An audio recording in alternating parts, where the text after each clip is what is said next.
Okay. So the idea of having love for someone is a very natural thing. It's a very common phenomena.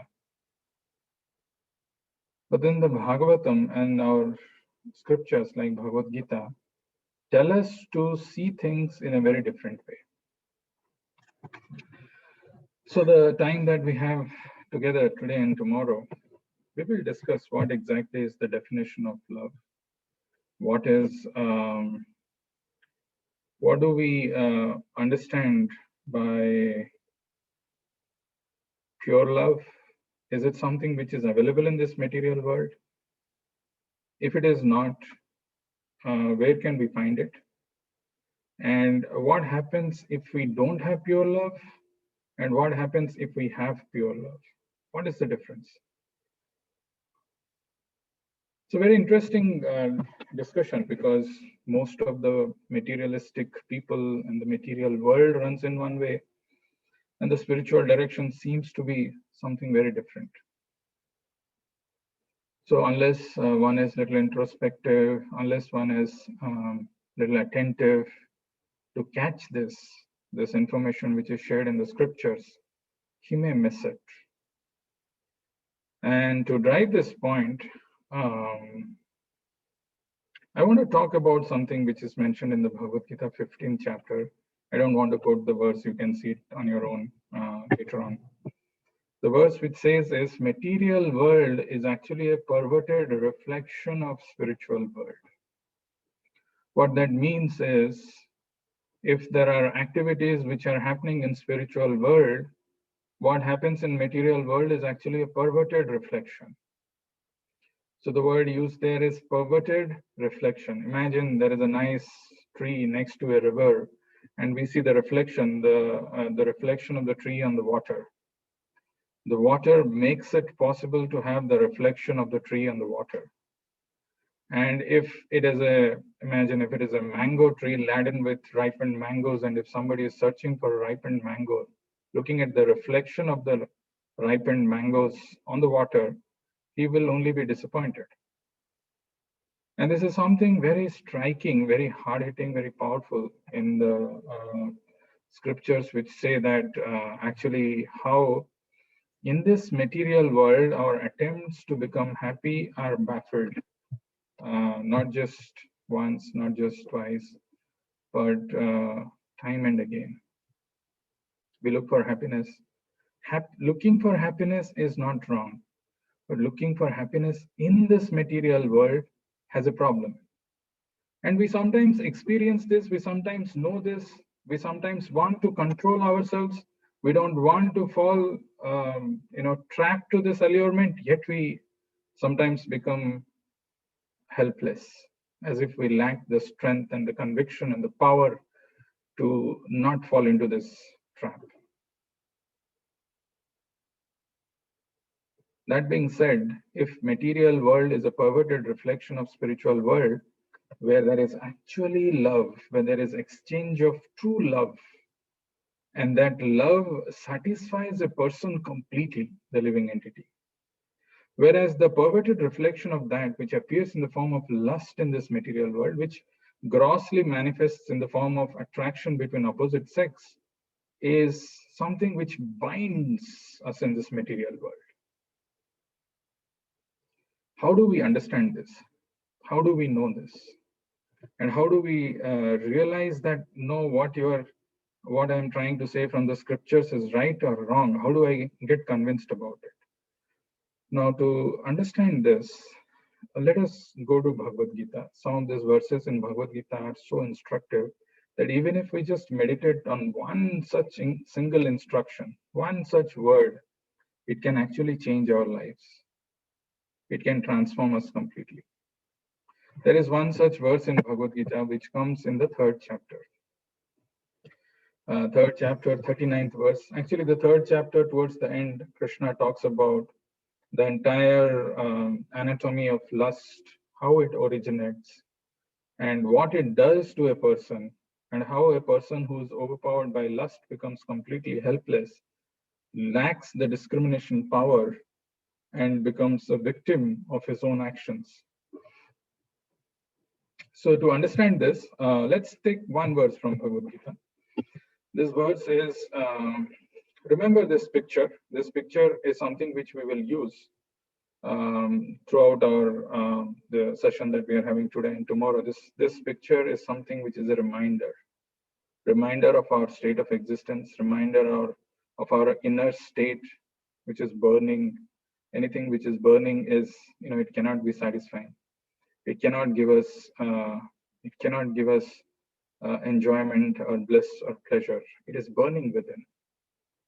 So anybody, any one of us in some point in time or other, if we have got the sensation of being burnt, being touched by fire, how painful it is. It's very easy to remind us of that. So this verse in Bhagavad Gita actually is Avritam Jnanam Etena Jnanino Nitya Vairina Kama Rupena Konteya Duspurena Analena Cha. And the translation is, thus the wise living entity's pure consciousness becomes covered by his eternal enemy in the form of lust, which is never satisfied and which burns like fire. So the word anala refers to fire. We know when Krishna talks about the 5 gross elements which the material body is made up of, he says, Bhumi Rapo Anala Vayu Kham Manobuddhi Revacha Ahankara Itiyamme Bhinna Prakriti Rashtadha. So the word Anala is used there, fire. So here it is mentioned, Vritam Jnanam Etena Jnanino Nitya Vairina Kama Rupena Konteya Duspurena Analena Cha. Before we even understand this verse, I just want to tell you, if you would have seen any movies, any web series, or any entertaining material which is available over the internet, movies or books, anything that we see, past, present, maybe also in future in more gross way, it talks about the central story is not very different, where it says there is a boy, there is a girl, and there is an attraction, and they get attracted, they come together, some problem happens, they get separated, and they again get united. In various different forms, this story is told again and again and again. And we see some of these nice pictures, nice stories, and we get an inherent belief inside. We can also be happy by having someone in our lives and developing a relationship, an intimate relationship with him. But here the verse is telling something very nice. Actually, the context of this verse is also very important to know, because just before this verse, 2 verses before this, Arjuna has asked this question to Krishna. Athakena prayuktoyam papam charati purushaha anichannapi varshneya valadiva niyojitaha. Even if you don't remember the Sanskrit, some of the words are very, very powerful in this verse, because this is a dialogue between Arjuna and Krishna. And the question which Arjuna is asking is something which we all feel, which we all have experienced in our lives. Atha kena prayuktoyam papam charati purushaha anichan. I'm not interested in doing something sinful. It is as if sometimes, we keep telling ourselves, I don't want to do this. I don't want to do this. I really don't want to do this. And I end up doing that. Atha kena prayuktoyam papam charati purushaha anichan api varshneya baladiva niyojitaha. Baladiva niyojitaha. So balad is like a force, as if impelled by a force, as if somebody is dragging us to do this activity. And if Arjuna is feeling this or understanding this and asking this question, think of us. Arjuna was a warrior, as a devotee, an associate of Krishna, properly fixed. He also, he says this, Atha kena, how is it one propelled by this force? Prayuktoyam papam charati, that one does the sinful activities. Anichan api varshneya baladiva niyojita. And then Krishna, when he begins to speak, when he begins to answer, he says, Kamaesha, Krodhesha, Rajoguna Samudbhava, Mahasano Mahapapma, Vidhi Enamiha Vairina. These are our eternal enemies, all devouring enemies. which propel us to act sinfully. Which are those enemies? Kama esha, krodha esha. Kama is this lust, and krodha, which sometimes, this lust, if it is unsatisfied, it manifests in wrath or anger. And then after that, this verse comes. Why I particularly chose this verse is there is one word, if you remember, as I said, if you just remember one word or one instruction from the scriptures, that itself can be a guiding force, can be a saving grace in times of our crisis. Duspurena analenava. We saw the picture of that fire which is burning. The fire cannot be doused if we are putting more ghee or clarified butter in this.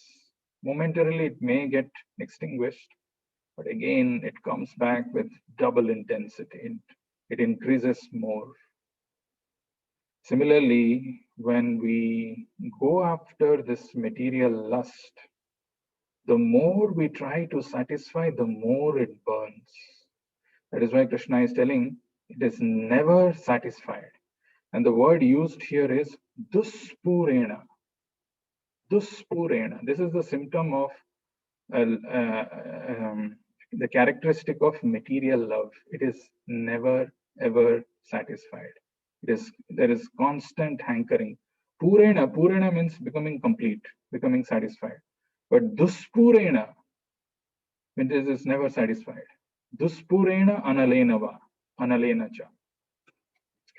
So when a person is covered, abratam jnanam etena, jnanino nitya vairina, when he is covered by this curtain of lust where he wants to enjoy independent of Krishna, abratam jnanam etena, jnanino nitya vairina, this is nitya vairina, this is eternal enemy, this curtain which covers the knowledge. Kama rupena kaunteya duspurena analenava. The wise living entity's pure consciousness becomes covered by his eternal enemy in the form of lust, which is never satisfied and which burns like fire.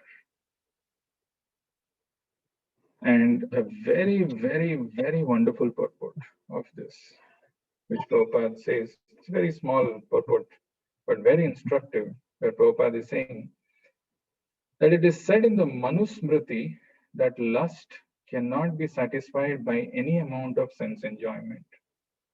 Just as fire is never extinguished by a constant supply of fuel. In the material world, the center of all activities is sex. And thus this material world is called Maithunya Agara, or the shackles of sex life.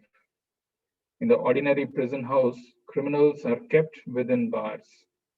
Similarly, the criminals who are disobedient to the laws of the Lord are shackled by sex life. Advancement of material civilization on the basis of sense gratification means increasing the duration of the material existence of a living entity. Therefore, this lust is the symbol of ignorance by which the living entity is kept within the material world. While one enjoys sense gratification, it may be that there is some feeling of happiness, but actually that so-called feeling of happiness is the ultimate enemy of the sense enjoyer. These are very, very instructive verses.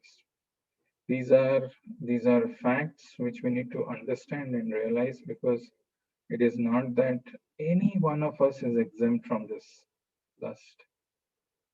So here Prabhupada is writing that this lust is the symbol of ignorance by which the living entity is kept within this material world. Anything which drags you and keeps you in this material world, which shackles you, is actually this sex enjoyment. While one enjoys sense gratification, it may be that there is some feeling of happiness, but actually that so-called feeling of happiness is the ultimate enemy of the sense enjoyer, and is the ultimate enemy. Now, as I began the discussion, I stated that material world is a perverted reflection of spiritual world. So this lust which manifests within our heart is also a perverted reflection of pure love which exists in spiritual world. Interestingly, the entire philosophy of Krishna consciousness is based on this one particular verse from Chaitanya Charitamrita, which Prabhupada had tremendous conviction and faith. And with that conviction and faith, when he came and he spoke this this message of Krishna consciousness, it acted on the other person. And that verse, which Prabhupada had tremendous faith and conviction, is Nitya Siddha Krishna Prema Sadhya Kavunaya Shravanadi Suddha Chitte Karayudaya. It's a beautiful verse, very powerful verse. What it tells is, it doesn't matter who you are. It doesn't matter whether you believe in God or not. It doesn't matter whether you follow or not. It doesn't matter whether you are an atheist or a demon like Hiranyakashipu or anybody. In each one of our heart, this Nitya Siddha Krishna Prema Sadhya Kavunai, it is actually there within each one of our heart, including the heart of a demon, including the heart of an atheist, including the heart of an agnostic who doesn't believe also, or who's skeptical. Everybody, Nitya Siddha Krishna Prema, and it is there in a fully developed form in our heart. But that, since it is covered, that Nitya Siddha Krishna Prema, which is there within the heart, is covered by this curtain of lust. There's a curtain of ignorance that we are searching happiness, enjoyment in this material world with opposite sex. And what is the process? How do I revive that Krishna consciousness? How do I revive that eternal love for Krishna, which is there in my heart as dormant? Shravanadi Suddha Chitte Karaya Udaya. Starting from the process of hearing and chanting. Shravana Adi. Shravanadi refers to all the 9 processes of devotional service. But when we engage in this process of devotional service, starting with hearing Krishna Gatha, hearing the holy name of the Lord, chanting the names of the Lord, Shravanadi Suddha Chitta, that the Chitta becomes cleansed, purified. This heart becomes pure, and when the heart becomes pure, this manifests. Shravanadi Suddha Chitta Karaya Udaya. So it's a very interesting and very powerful verse. And as I said, that all of us in this material world, whoever are there, we all have these degrees of lust. We all have different degrees of lust, which shackles, which binds us in this material world and covers our ignorance. And that is why this Nitya Siddha Krishna Prem, which is there eternally within our heart, doesn't manifest. But still somebody says, no, I'm not convinced. I want to go for this. I am so enamored by this. I want to experience this. I want to enjoy this. Then there is a very, very, very interesting verse which is spoken by Prahlad Maharaj in Bhagavatam, which gives more clarity, which talks about what is the nature of that so-called happiness, enjoyment, which is keeping people glued to this material world, which is even, making them lose their discrimination power and do things which is completely abominable. It is, when somebody is overpowered by this lust, the attraction for opposite sex, where he ends up, what position he ends up in, there's just no idea. That is why the verse says, Atakkena prayuktoyam papam charati purushaha anichchanapi varshneya baladivo niyojitaha. That verse of Arjuna is very powerful. When somebody is, it is like, it's a force which is dragging us to do something which I don't want to do, but I'm not able to control helplessly. In that connection, Prahlad Maharaj says this verse, which is very popular, but very nicely articulated and presented by Prahlad Maharaj. He says, it doesn't mean that then people cannot have, you cannot enter into marriages or you cannot enter into this thing. It is not like that. But very clearly, very nicely, it is defined in Bhagavatam by this wonderful words of Prahlad Maharaj, where he says, Yan maithunadi grahamedi sukham hitucham. Kandu yanena karayor eva dukkha dukkham. Tripyanti neha kripana bahudukha bhaja. Kanduti van manasijam vishahet dhiraha. This verse, if you, as I said, if you remember even one word, one instruction, I said, right, the material lust is like duspurena analenava. It's like a fire which can never be satisfied by pouring ghee. It's like that desire which constantly burns within. The more we try to satisfy this, The more we go for it, the more it burns. Duspurena cannot be satisfied. And in this verse, Prahlad Maharaj is saying, Yan Maithunadi Grahamedhi Sukham Hitucham Kandu Yanena Karayoraiva Dukha Dukham Tripyanti Neha Kripana Bahudukha Bhaja Kandutivan Manasijam Vishaheta Dhira. It is not that there is no pleasure in the material world when two people of opposite sex come together and they unite. There is some pleasure. But that pleasure which is there is called tucham. It is insignificant. Yan Maithunadi Grahamedi Sukham Hitucham. Imagine if how tucham, how insignificant it is. Imagine if there is an insect, if there is a mosquito which bites. If there is a mosquito bite and then you see that, well, the mosquito has bitten you and has left, then you feel like, scratching it.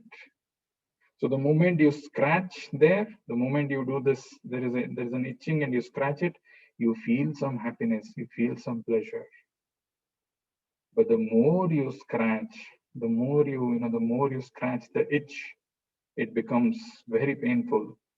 If it is done excessively, over and over, then even blood can come out. So yan maithunadi grahamedi sukham hitucham kandu yanena karayoriva dukkha dukkham. Even though it is looking very pleasurable at the beginning by indulging in this sex pleasure, but it is actually tucham and becomes the cause of bahudukha dukkham, karayoriva dukkha dukkham, not just dukkha dukkham, twice dukkha dukkham. It's a source of misery. Tripyanti neha kripana. Only a kripana, a person who is miser, he indulges, he takes pleasure in this kind of happiness. Whereas Kandutivan Manasijam Vishaheta Dhira. What is the instruction of Prahlad Maharaj here is very, very powerful, very important. That this kind of desires, this kind of urge will always be there in every one of us. It is not that it will not be there. Kandutivan Manasijam, but the instruction of Prahlad Maharaj is to become Dhiram, Vishaheta Dhira. Even if there is urge, even if there is this the itching sensation, when there is, as I said, the mosquito bite is there, if it has bitten you, naturally we go and try to rub or scratch. That may give momentary pleasure, but if we continue doing that, it becomes very painful. It becomes worse. Likewise, this desire to enjoy opposite sex is like an itching sensation which is there, which arises within us, and it provokes us to indulge in that. But the more we indulge, it is like that itching, it becomes worse. Kandutivan manasijam vishaheta dhira. So one should know that this pleasure is actually derived from our mind.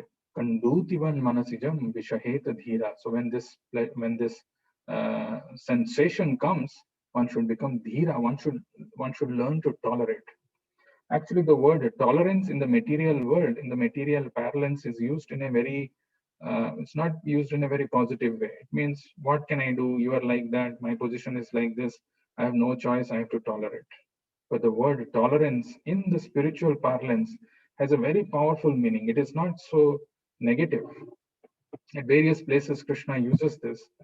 So, if you take any relationship, when, if the relationship is just based on satisfying our own pleasure from the opposite person, from the partner, very soon it turns sour. Very soon. That's why the word used here is grahamedhi. If two people are coming together only with the desire of enjoying each other, then very soon, as Kunti Maharani says also, what is it? Vitakkali. If Krishna is missing as the center of activities, then it becomes a social discourse which always results in some kind of quarrel. There are countless examples. There is one senior devotee in ISKCON Bangalore who was giving this example of a couple when he was studying in his engineering college or in his college. I think it was in St. Joseph's in Bangalore. That there was just two people who were always together. I'm sure you would have seen this also in your school life, college life, or professional life, always together, always hanging around. And Prabhu was telling they were so popular in the college that everybody virtually knew them. So after his college education is over, he joined the temple as a full-time missionary, and he was there in the lecture hall where there are a lot of people who come with their problems and they share. Swamiji, can you give us some guidance? Can you give us some solution? So this apparently these two couple also met Prabhu, but Prabhu was shaven off at that time. They could not recognize him, but he could recognize them very well. And they were sharing their problems. A few years had passed after college, and they were meeting Prabhu, and they were sharing the problems. These were the same people who were always glued together, who were always, roaming around together. Now they were on the verge of divorce. They are not able to stand each other. So it is not just this one-off case. Wherever there are people who are coming and who are interacting with each other, if Krishna is lacking in the center of activities, then it becomes a cause of misery. Then it becomes a cause of pain. So here also, in this verse it is mentioned, Tripyanti neha kripana. Kripana means a person who is looking for pleasure from the opposite person, looking just his Atmendriya Preeti, Vancha. Atmendriya Preeti, if somebody is just trying to satisfy his own senses, that is called Kama. Atmendriya Preeti, Preeti Vancha, Dhare Kama Naam. Krishnendriya Preeti, when somebody is trying to satisfy the senses of Krishna, when somebody is trying to satisfy, is engaging in some activities to satisfy Krishna, that becomes Prema, Dhare Prema Naam. So when two people come together and they have the only reason why they are together is just to satisfy their own senses, then it becomes the cause of social dissension and kali and quarrel. Very interestingly, when some people come together and they blame each other that I'm not getting inspiration, or I'm still having this problem. I'm not able to practice devotional life. I'm dissatisfied. I'm having actually, just because we are married to someone doesn't mean that we have full control over that person. Marriage is an institution where two people are coming together, and unless Krishna is there in center of all our activities, it becomes a cause of big disturbance, a source of disturbance. And often people blame that because of my partner, because of my situation, because of my circumstances, I'm not able to do it.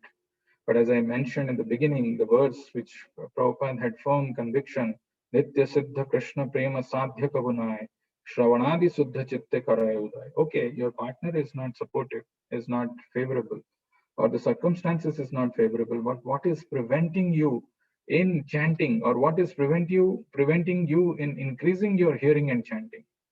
Very interestingly, there is a verse in Bhagavatam which comes, which says, this is in the 11th canto of Srimad Bhagavatam, Bhuter akramyamanopi dhiro daivo vasanugaihi tad vidwan achale margad anaviskam shiter vratam. Bhuter akramyamanopi. So this verse, sometimes when we blame somebody that because that person is there in my life, I'm getting this problem or miserable situation, or he's not supporting, he's not understanding. We should understand. See, the word here also dhira is used. Bhuter akramyamanopi dhiro daiva vasanugaihi. Dhiro. One has to become tolerant, and how one has to become tolerant and why one has to become tolerant, one has to understand that the other person is also acting on the influence of the three modes of material nature. He's not independent. He's acting in a particular way because he's governed and influenced by these modes. He's governed by his past karma. There are so many things which are acting. That is why he's acting in that way.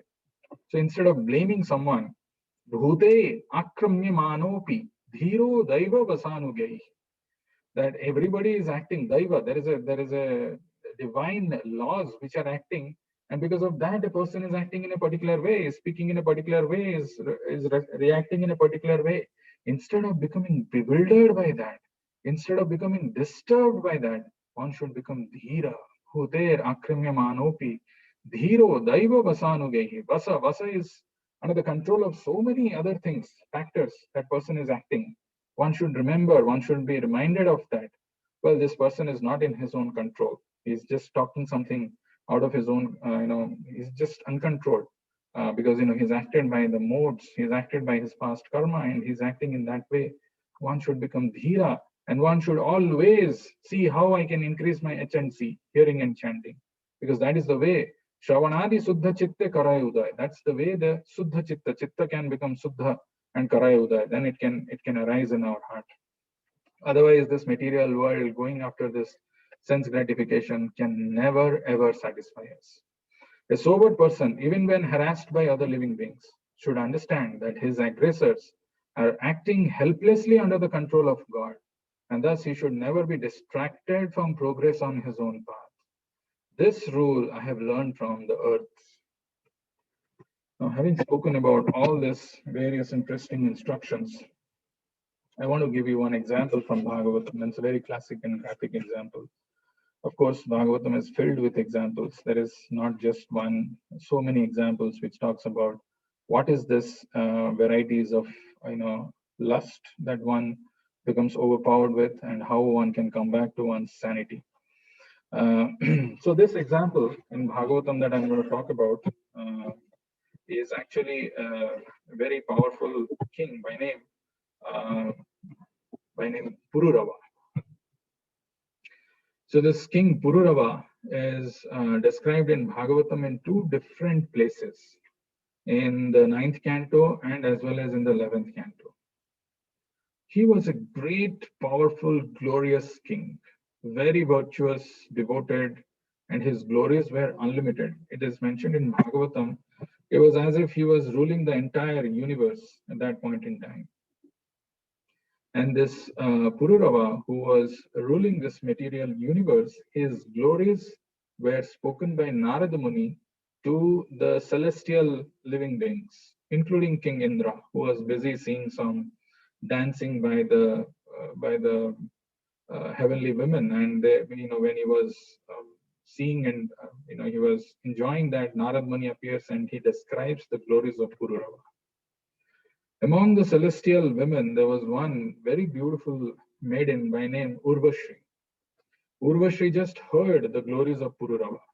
You see how this whole lust, how it acts, and when it acts on us, what it does to a person.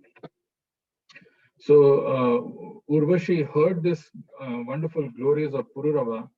The moment she heard it from the mouth of Narad Muni, even though she has never seen Pururava, just by hearing about his glories, his prowess, his chivalrous nature, she got attracted. It's not a very usual thing that a celestial woman gets attracted to someone in the material world, because the standard of living, and there are so many it's disparities. It's not like it doesn't happen so often. But Urvashri got very, very, very attracted to Pururava, and immediately she appeared in the material world in the palace of Pururava. And Pururava, also seeing a beautiful damsel in his palace, didn't know what to do. And he just automatically got drawn and attracted to the beauty of Urvashri. And he told, "Oh, divine woman, who are you? How come you are here? And I'm so attracted to your beauty, the way you are dressing yourself, carrying yourself. I'm just enamored, and can we spend time together, enjoying each other's company directly, straightforward?" So, like, we see some of the movies where, it is mentioned, there'll be, we see that, there is Cupid who shoots arrows and all, the similar thing, something like that happened. The moment, Pururava has a glance over Urvashi, there was no confusion in his mind. There was nothing. Automatically, he was drawn. And the moment, he heard these words, the moment Urvashi heard these words from King Pururava, she could not help but say yes. Of course, I mean, who would not like to get, married or be attracted to a powerful king like you, who's virtuous, who's powerful, who's chivalrous, and who also knows how to deal with a woman? I'm very impressed with you. Let's get married. And the moment they decide to come together and get married, Urvashi just pauses for a moment and tells Pururava, I will marry you, but I have three conditions. And if these three conditions are fulfilled properly, if you are taking care of these three conditions, I have no problem in getting married to you. So Pururava was, very curious, and now it is, it's like thinking, feeling, and willing. He just wants to marry and enjoy in the company of Urvashi. So he said, "Tell me, what are the conditions?" Urvashi is told, the first condition that I have is that I'll have these two lamps with me, two small lamps, and you have to promise me that you will protect them always. So Pururava says, I am the king of this whole universe. I'm protecting the entire citizens of this universe. What is this two lamps? Nothing. I will take care of them. Don't worry. What is your second condition? So Urvashi told that I want to eat only foodstuff which is made up of ghee. So very particular. There are some people who just want to eat something. So she clearly laid out that she wants to eat only foodstuff which is prepared of ghee. Said, okay, I've got so many cows and preparing something from ghee is not such a difficult thing. I will take care of it. So that's also taken care, done. Then the third condition was that I come from a very cultured background and I don't want to see you without clothes in any other time other than when we are uniting. I mean, I don't want to see you naked in other circumstances. That was the third condition. So Pururava said, well, I am also a king. I'm a devotee. I'm aware of my position and situation. I don't go out like that without clothes any other time. So that's fine, done. And Bhagavatam says, it's very interesting, when somebody is busy in sense gratification, time pass very fast, very, very fast. Time just, goes past like zoom, it goes. You don't realize how much time has gone. So, 1 year passed by and they didn't even realize they were enjoying each other's company and they were very happy. And suddenly, Lord Indra at heaven, he realized that, well, heaven is not the same without Urvashi. And so he had a plan. So he sent two Gandharvas to the material world to somehow break these three vows of Urvashi so that Urvashi can come out of, the company of Pururava. So these two Gandharvas in disguise, they were aware of those three vows of the three conditions of Urvashi. And they came down to the material world and they saw that the lamps were tied to a rope and they, in the mid of night, in the dead of the night, they came. When they were sleeping peacefully, Bhagavatam says, Pururava and Urvashi, they cut the ropes of the lamps and they ensured that, the lamps make noise which can make Urvashi get up. So Urvashi, hearing the noise of the lamps, got up and there was some light. And in that light, in that flash of light, she saw that, the lamps were being taken away. And without even, waiting for a moment to understand what has happened, she started rebuking Pururava. She started rebuking, oh, what a coward, what a eunuch you are. You could not even protect my two lamps. They have been taken away. And with very harsh, piercing words. So this is the nature of material lust. When my quota of enjoyment, when I see that it is getting over, as long as there is a give and take, we are together, but that is over, then immediately, you become my enemy. And that's exactly what Kunti Maharani says in her prayer. If Krishna is missing in the center of activities, then the interaction becomes the cause of misery. It's a social dissension. So he got up from sleep and was not knowing what to do. And he realized that the lamps had been taken away by someone. And he didn't realize. And he woke up from the bed and just walked straight to the place where the lamps were tied. And at that time, he forgot that, he was not wearing any clothes. And that was, the violation of the second condition that Urvashi had put. So she saw him naked in another time, other than, when they were uniting. And so immediately, without speaking anything, Urvashi left. Of course, there was a divine plan. There was some arrangement where, she was supposed to spend as part of a curse a year's time in material world, but whatever it may be, she left. She left Pururava and she went back. But after that, Bhagavatam says, you see how it's just not this one story. There is so many such incidences which Bhagavatam mentions. We are hearing one in ISKCON Bangalore where there is a mention about Purvachitti and Agnidra, and how Agnidra, who was meditating, his meditation got broken by just the presence of this Purvachitti, and how he got attracted, and he forgot all his discrimination, not knowing whether he is in meditation or what he was doing, whether it is a man or a woman, and all kinds of fully bewildered. He just wants to have enjoyment in company of that other woman. Here also, Pururava, who was a king, who was a very devout king, who was knowing all the responsibilities and the duties of a king, forgot everything in the world, forgot his position, and realizing that now that Urvashi has left, he went out in search of Urvashi, started doing severe austerities, some meditation. Somehow I want the company of Urvashi. And seeing his desperation, seeing his, seeing his bewilderment and lack of discrimination and his desperation, Urvashi actually appeared there. And she told that, king, no, actually he decided to end his life when he saw that, Urvashi is not there, and there is nothing that he can do. Without Urvashi, he felt that what is the point living in my life? And Bhagavatam says, Urvashi said, oh my dear king, you are a man, a hero. Don't be impatient. Don't give up your life. Be sober. Again, the word sober comes.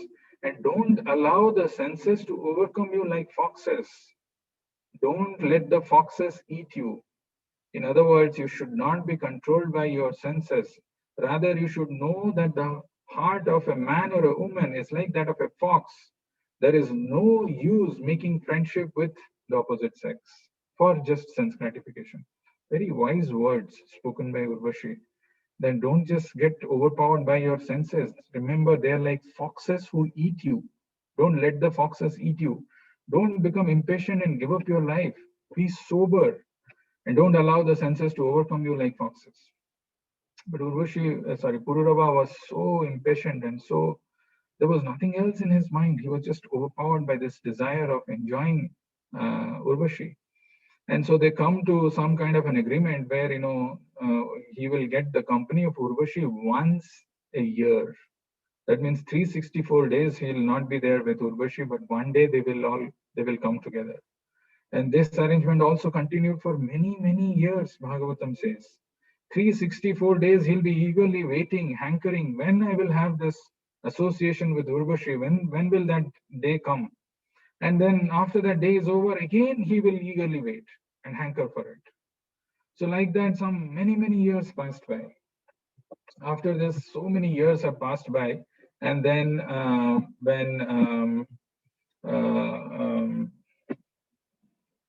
Pururava realized that, it is still not satisfying, because as we said, Duspurena Analenava, so he prayed to the Gandharvas. Interestingly, the Gandharvas told that you do a sacrifice, do a fire sacrifice. And the fire sacrifice, the objective of the fire sacrifice should be, you pray how I can unite with Urvashi. With that objective, pray to, when you are doing this fire sacrifice, pray to the Lord that I want to unite with Urvashi. I want to be with Urvashi forever. Is there a way that I can do? And Pururava actually followed the instruction given by the Gandharva and created and he did a fire sacrifice. And when he did this fire sacrifice, very interestingly, Bhagavatam says, since fire sacrifice was performed for the Supreme Lord, who's the benefactor of this fire sacrifice, Yajna Vaisa Vishnu.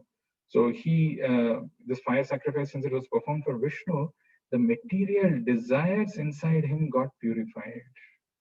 Even though he was desiring to have association with Urvashi, with that intention he was doing this fire sacrifice. Because of performing that fire sacrifice, his desires, his hearts got purified. And there's a very interesting verse which comes there. I'll tell you that. This is all in the 11th canto. So the 9th canto talks about Purvashi, the story of Pururava and Urvashi and how they got attracted to each other, how they wanted to stay together, how they got separated. And then in the 11th canto, there is something called Aila Gita. So Aila Gita is another name of Pururava is Aila. Aila means he was the son of Ela. And then where he's performing the sacrifice, and then when his desires in the heart got purified, it got cleansed off. There is something very nice, very sober that Pururava speaks. And what he speaks is, how can I blame her for my trouble when I myself am ignorant of my real spiritual nature? I did not control my senses. And so I am like a person who mistakenly sees a harmless rope as a snake.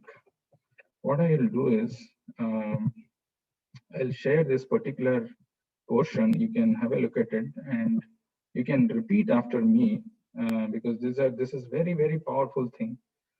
This is in the 11th canto, 26th chapter, 17th verse. So Pururava is saying, you can repeat, how can I blame her for my trouble when I myself am ignorant of my real spiritual nature? I did not control my senses. And so I am like a person who mistakenly sees a harmless rope as a snake. So this is the greatest realization that dawned on Pururava. He was blaming Urvashi, and he was telling that, she ditched me, she left me. He was still unsatisfied. He was doing austerities. He forgot his position, that he was a devotee, he was a king. He was in the forest, roaming around like a madman. But after performing that sacrifice, this good intelligence dawned in him that I cannot blame anybody else. How can I blame her for my trouble when I myself am ignorant of my real spiritual nature? I did not control my senses. So that's again that question of tolerance, tolerating the senses. I did not control my senses. And so I'm like a person who mistakenly sees a harmless rope as a snake. So I want to stop here and see if you have any questions or reflections. The important thing to keep in mind from today's discussion is, if you just want to take something, because we discussed from different stories, from verses, and at the end of the day, what I want to take with me.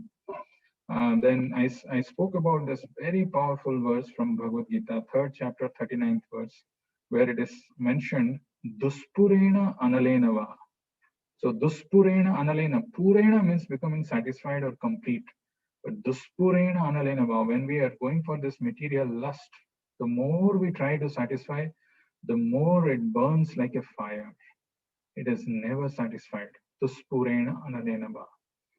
But as I mentioned also that the material world is a perverted reflection of spiritual world, what that means is there is actual love. There is a pure love which exists in the spiritual world, but in the material world, that pure love is covered by this curtain of Nitya Vairina, covered by the curtain of lust. The verse which talks about this in Chaitanya Charitamrita is Nitya Siddha Krishna Prema Sadhya Kabunai Shravanadi Suddha Chitte Karaya Udai. If you are feeling really dissatisfied, if you are feeling really lacking enthusiasm, inspiration, and having problems in the relationships, then think again. That means somewhere we are lacking our hearing and chanting. Nitya Siddha Krishna Prema. Eternally, we all have that. It is fully manifested, fully developed form. The love of Krishna is there in our heart. Shravana Adi. So when we engage in this 9 processes of devotional activities, starting with Shravana and Kirtana, hearing and chanting, that this automatically arises in our heart. Then also we saw Prahlad Maharaj's beautiful verse, Yan Maithunadi Gruhamedi Sukham Hitucham. So this Maithuna Agara, which in the purport of that 3.39 Prabhupada talks about, it's a prison house. where somebody who's violating some laws has been put into that prison house. Similarly, when we become desirous of enjoying independent of Krishna, lust just doesn't mean enjoying opposite sex. It is enjoyment of anything forgetting Krishna that puts us in this prison house. And the shackles of this prison house is the attraction for opposite sex. So yan maithunadi grahamedhi sukham hitucham. There is a happiness in this sex life, in the attraction for opposite sex. There is a happiness, but it is tucham, and it is like that itching. Like if there is a mosquito which bites, and if you scratch it, you may get some temporary happiness and relief. But the more you scratch, the more it becomes aggravated, the more it becomes worsened. So that's why the instruction which is given by Prahlad Maharaj is to become dhira, to become sober. And then we saw the example of Pururava and Urvashi, how Pururava had all the facilities in his disposal to enjoy, and how despite all those things, how despite going after this the dictation of the senses, he remained unsatisfied. And when he performed this sacrifice, he realized that he himself is the cause of his problem because of his ignorance of his spiritual nature. It is folly to blame somebody else for our situation. So these are some of the things that we discussed today. We will have more discussion tomorrow as to how we can transform this lust into love. What are the process by which our love, which is misdirected towards the material world, how we can redirect it to Krishna? That we will talk in tomorrow's class. I'd like to see if you have any questions, comments, or any reflections.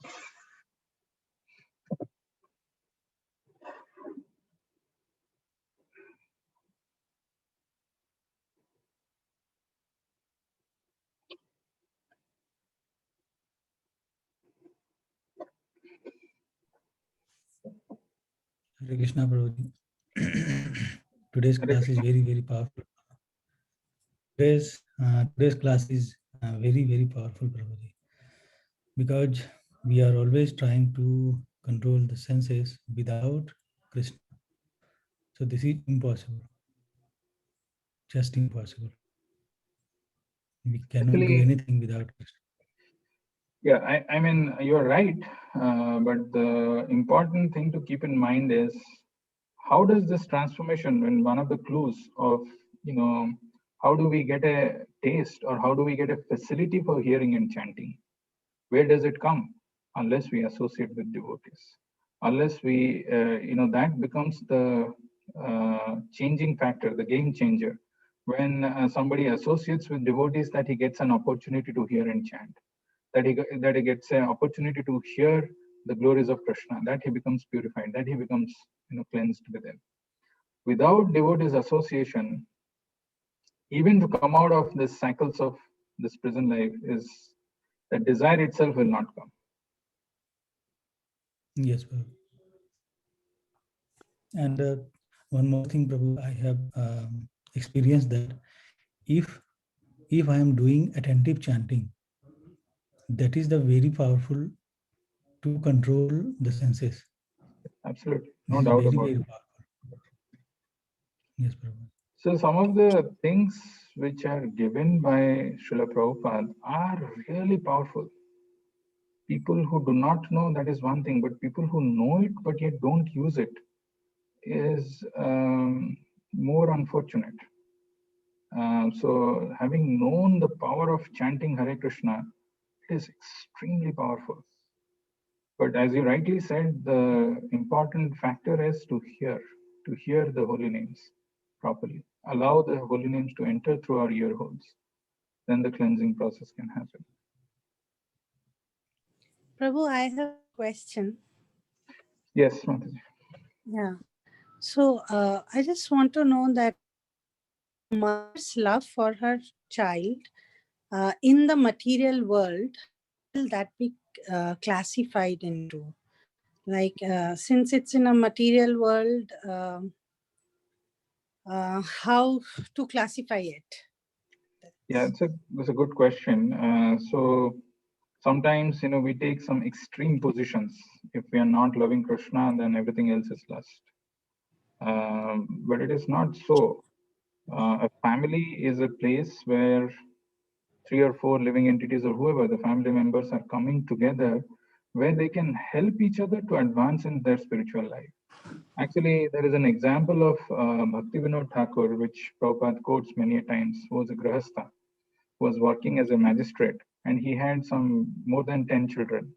But when he comes back to his home, he used to feel that it is Vaikuntha, because everybody is engaged in devotional activity. Somebody is playing kartal, somebody is offering, somebody is doing something. So the house becomes Vaikuntha if in the center of activities is Krishna. So mother and child, or a husband and a wife, when they are coming together with a mood to serve, with a mood to engage in devotional activities, then that whole relationship becomes spiritualized. So, but the only flip side, the drawback is when people forget Krishna and think that we are all, he is my husband and she is my wife and this is my children and this is our life, and we will continue to enjoy here eternally with this kind of relationships. That becomes a binding thing, and we forget Krishna slowly in that process. That becomes a cause of misery. So when we realize that we are all coming together by some arrangement, by the divine laws of providence, we are together for some time in this life.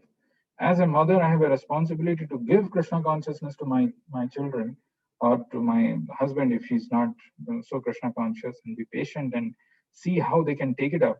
And even if they are not favorable for some reasons, let me improve, increase my hearing and chanting. Let me not be dependent and curse them.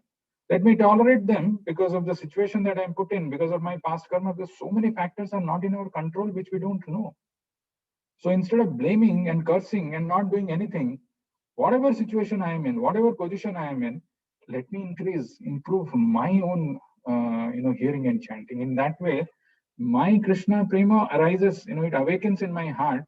Seeing that, automatically others will get inspired. Not taking action is it's not an excuse, actually. Does that help? Yes, Prabhu. Hare Krishna, Prabhu. Hare Krishna. Prabhu, so what we are understanding is we are understanding Krishna's love in his own creation. So basically, actually, since you are rephrasing, I have to rephrase also. So Krishna says in Bhagavad Gita, Mamai Vamso Jiva Loke Jiva Bhuta Sanatana. We are eternally part and parcel of the Lord. In one place, if you search in the books of Srila Prabhupada, he says we are eternally part and parcel of the arrangement of spiritual bliss with the Supreme Lord. That means we are the reason why we are created, so that we can enhance and increase and reciprocate each other's bliss with the Lord. But when we forget our own spiritual nature, when we think that we belong to this material world, and I can get happiness and pleasure in this material world with material people, that I end up in a miserable state, as Prahlad Maharaj is telling, Yan Maithunadi Grahamedi Sukham Hitucham. So that's the whole point of that's the injunction of the scriptures. Does that help, Chinmay? yes, thank you, Prabhu. Tomorrow, so we will get more detail. Tomorrow we will see how this misdirected love towards the material world can be redirected to Krishna. How the currently, the illusion of the mistake that we are doing, how we can rectify and arise and awaken our dormant Krishna love inside us. That's what we will see tomorrow. This is very good message actually for Valentine's Day for all the youths. This is very good message, Prabhu. Thank you for that. So the message of Bhagavad Gita and Bhagavatam are always good. The only problem is we lack the attention, we lack the reception because of the conditions that we are in, because of the way the modes are acting on us. Sometimes it doesn't strike us. Otherwise, when we are when we share some posters or some messages, then there is going to be a discussion. There's going to be, we find some excuse for not able to come, and our mind, our intelligence justifies our action. Okay, it's fine. Let me do. But we don't realize that time passes away very quickly, very, very quickly. And then we come to a state. I'll tell you tomorrow some very, very beautiful verses and very beautiful Vaishnava songs, which very nicely articulate our position. How being overpowered by lust and ignorance, we forget our real position, and we come to all devouring death, and the life is over. And such a beautiful opportunity was given to us, and such a simple thing. It's not very difficult, yet we are not able to do it. Thank you, Prabhu. Thank you. Hare Krishna, Prabhu, I have a question. Yes, right. So, Prabhu, you were mentioning that Pururava was doing this fire sacrifice, having material desire in mind, but the realization was spiritual. But it is not true that whatever activities or whatever sacrifice we should do should be done having Krishna as the centerpiece and in the mind. Of course, material desires gets fulfilled. That's a byproduct. But so how do we perceive these two things, Prabhu? Good question. There is a verse in Bhagavatam which says, Akama sarva kamava moksha kama udarati tibrena bhakti yogena yajate purusham para. Whether you are desireless, akama sarva kamava moksha kama udarati, or you are full of desirous moksha kama, or you are desiring liberation. Akama sarva kamava moksha kama udarati tivrena bhakti yogena. Irrespective of what is your position, engage in devotional service, because any other process, it will not benefit you completely. Tivrena bhakti yogena yajate purusha param. Actually, there is a sense of urgency which is always given in our scriptures. Sense of urgency. Tivrena. It is not leisurely. Oh, today this year, I have been doing 2 rounds. This year, my target is to increase it to 2.5 rounds. I mean, that's so. Whom are we trying to fool by this? I'm definitely increasing my number of rounds of chanting Hare Krishna, but it is inadequate. It is insufficient. The basic minimum which Prabhupada is saying is chant 16 rounds. And on top of that, there is quality of rounds, hearing attentively, all those things will come, but at least come to the quantity. Chant 16 rounds. Soon, very soon, we should take Tivrena Bhakti Yogena Yajate Purusham Param. So the answer to your question is, if somebody is having some desires, at least he comes to this conclusion, let me surrender to Krishna, who will fulfill this, is a good thing, than going to somebody else or trying something else and worshipping some demigods. In the process, he'll get cleansed. Of course, as you rightly said, the goal should not be for fulfillment of material desires. What Krishna does is he does satisfy the material desires, but also gives that how you can come close to him. But it is again understanding the injunctions. We should not go and follow the same path. We should just worship Krishna so that we can come out of this illusion of this material world. That should be the goal. Does that help, Shrey? Yes, Prabhu. Hare Krishna, Prabhuji. I have one question actually. So after doing 16 rounds also, sometimes very rare, like I'm thinking like it comes in sometimes in our mind, right? Okay, I have this car, okay, let's say. So why don't I have the bigger one? This desires, how to completely stop that? Yeah, I think during the course of today's discussion, I was trying to say that one thing, that these desires don't die. They will remain. This material desires, Prabhupada gives the example of that old man who was dying, and when he saw a young lady, he tried to wake up and died. And that Akbar Birbal, in that connection, he was telling that. So these desires will always remain, but we should learn to tolerate them. That is why the first verse of Nectar of Instruction is Vacho Vegam, Manasa Krodha Vegam, Jivva Vegam, Udara Upastha Vegam, Etan Vegan Yo Vishayeta Dhiram, Sarva Prithivim Sasishya. So the 6 urges means it is not some, it is not like, it's not mild at all. It's a force. So Vacho Vegam, the urge to speak something. Even if I know that I should not have spoken, there is an urge which comes and I just speak. Vacho vegam, manasa, the urge of mind takes away. When we want to chant attentively, I want to hear the holy names, mind is somewhere else.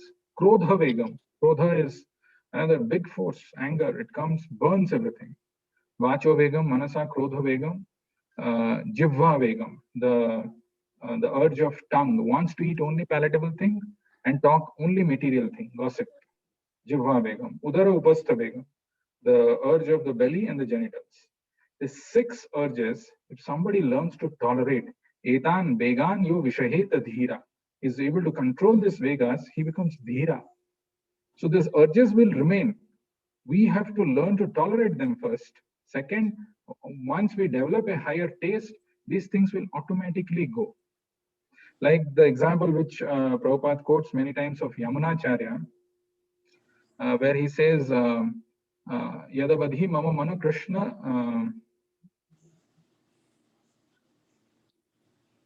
Yadavadhi mama cheta Krishna, Padara Vindaya. So he's telling now that my mind is fixed on Krishna. We have not reached there. But imagine if your mind is fixed on Krishna, even if that thought of enjoying opposite sex comes, I spit at that thought. Now he's able to do it because his mind is fixed on Krishna. But that doesn't mean that thought doesn't come. The thought is still coming, but he's able to control. So he's able to respond better. So it's a process. It's a process of reaching that stage. But the most important thing is to learn to tolerate and not indulge. The moment we indulge, that it becomes, the intensity becomes double. So that duspurena analenava, so when that desire comes, it is very important to tolerate those desires. So when we learn to tolerate, we will come to a position where by chanting, by our regular hearing, by our associating, we will come to a stage where we will be able to develop that higher taste and we will automatically be able to give up this.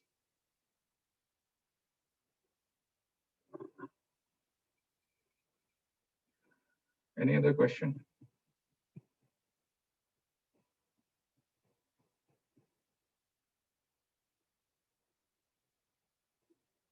Good to see you, Manjunath Prabhu.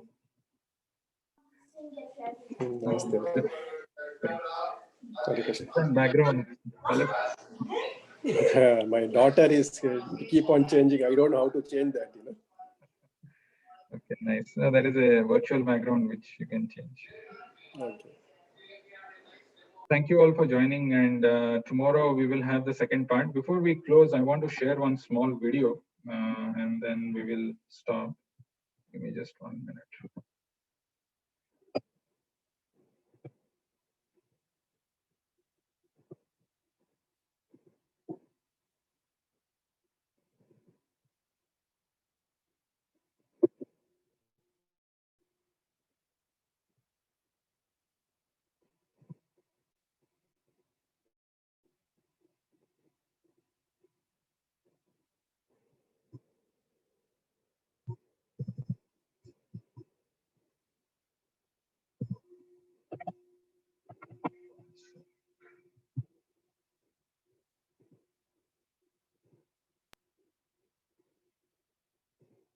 As humanity is going through a tough phase, everyone is looking for solace, not only on financial matters, but also about peace of mind. Why life is so relentless? What's the purpose of life? This tough phase taking a toll on the physical as well as mental health. The whole world is now looking at India's spiritual wisdom. We as Indians generally don't give much importance to our ancient knowledge, which Western countries and many other countries putting efforts to get in depth insights and imbibing this great knowledge which our ancient sages rendered easily. The world needs to turn towards real knowledge given by Lord Krishna to Arjuna in Bhagavad Gita. resolutions to all kinds of problems encountered by each individual, whether rich or poor, big or small, elderly or adolescent, from any background, gender, caste, creed, religion, or color are included in Bhagavad Gita. Bhagavad Gita shows the path to the lost, answer to the baffled, and wisdom to all.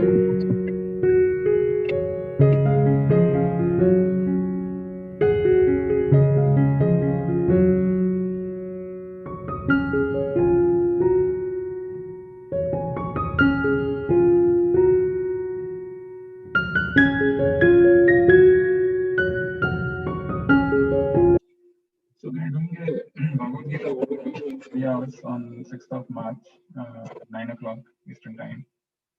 I want all of you to share and spread this knowledge and take advantage.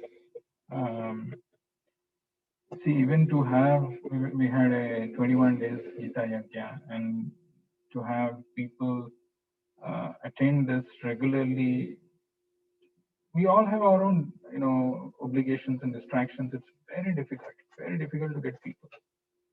So at least, this is not a promise that you will understand the entire Bhagavad Gita in 3 hours, but at least you will have a better understanding, better insight as to what Bhagavad Gita has to offer.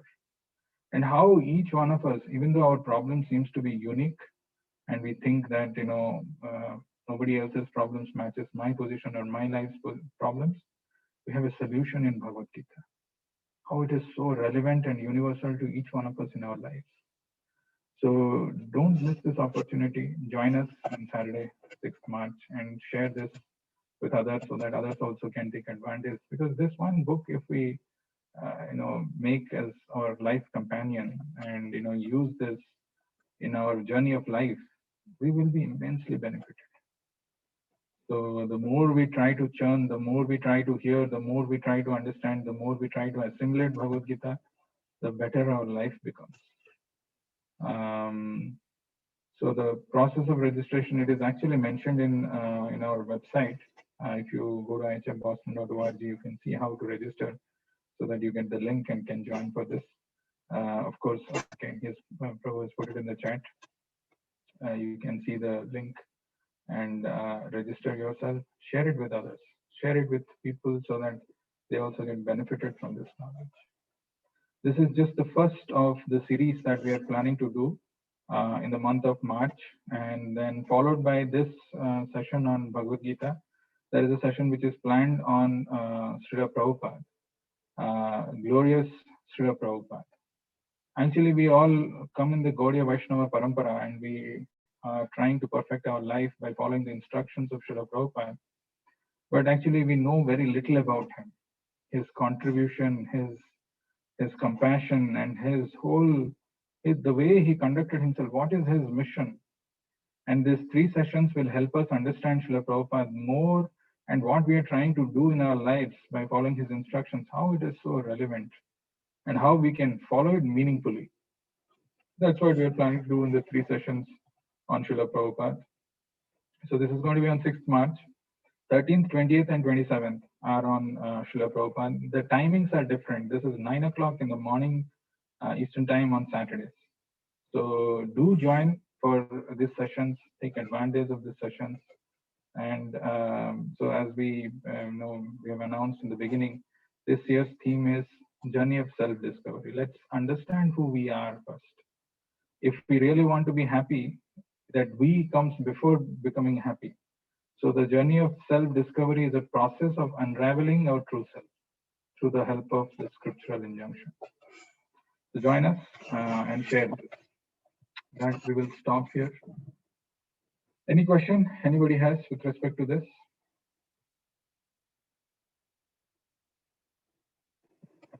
Can I request all of you to come in front of your camera and raise your hands? We will chant once Hare Krishna Mahamantra and then we'll close.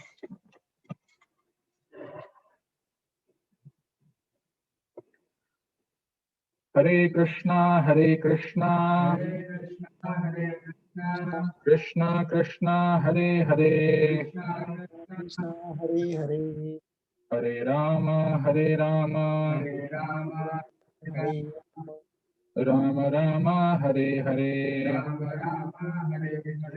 Srila Prabhupada ki, Jai Srimad Bhagavad Gita ki, Jai Gaur Premanande.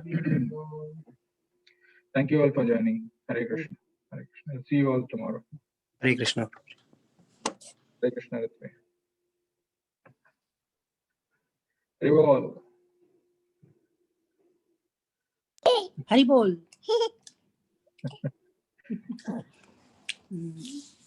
Hare Krishna. Hare Krishna. Hare Krishna.